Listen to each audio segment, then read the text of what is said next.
Hello, PACE people. In the age of COVID-19, we have been working to transfer some of the lessons that we teach in the People's Academy for Community Engagement program to video formats. I'll be doing a short series of videos that I'm calling Quick Tips on Civic Organizing. In these videos, I will share some of the lessons I have learned on civic organizing, and I hope you can use these tips to be even more effective in your own community organizing. In this video, we're going to be talking about how to contact staff who work in the city of Seattle using the staff directory. So let's get started.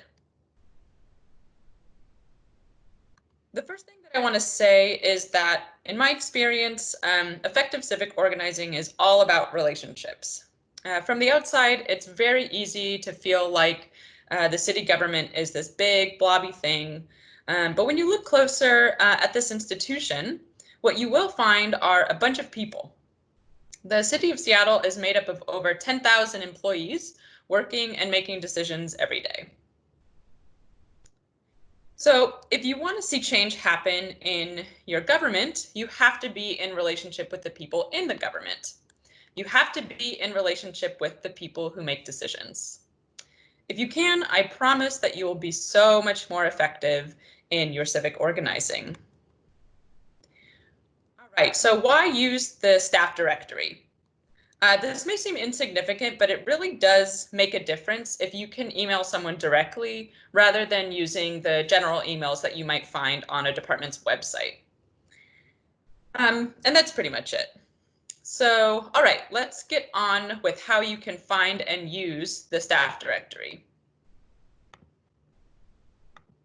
All right, so the way I usually find it is by Googling City of Seattle staff directory. You can see I already have it here.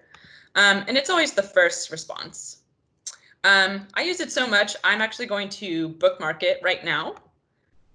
And I suggest you do too, because you'll use it.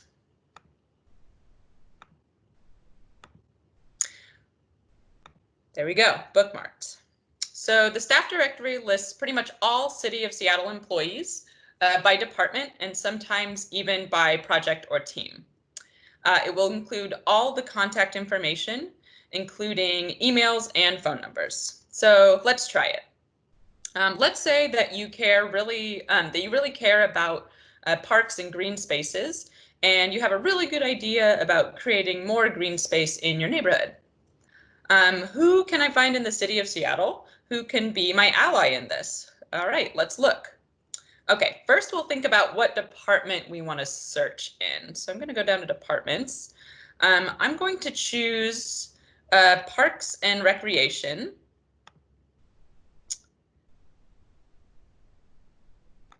Since my guess is they deal with things like parks. So Parks and Recreation is a big department in the city.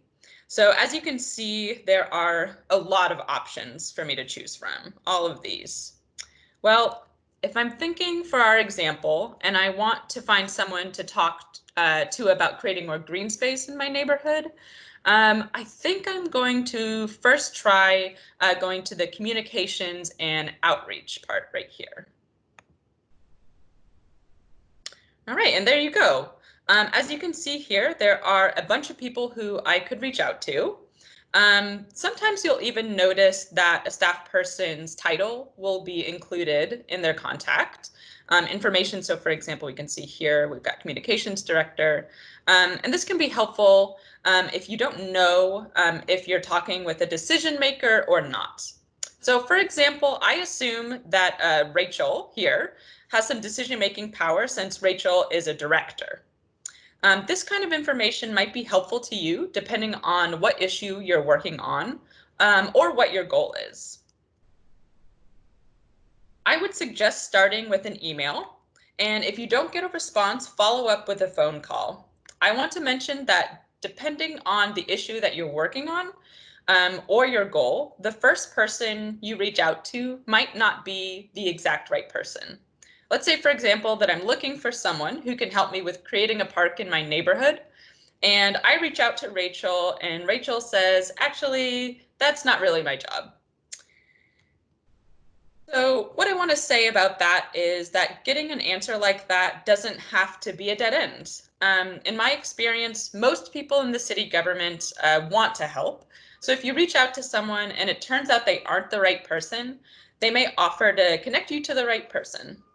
So don't be shy to ask for that. For example, in your email, you can say something like, if you aren't the right person to talk to on this, would you please connect me with someone in the city who can help me?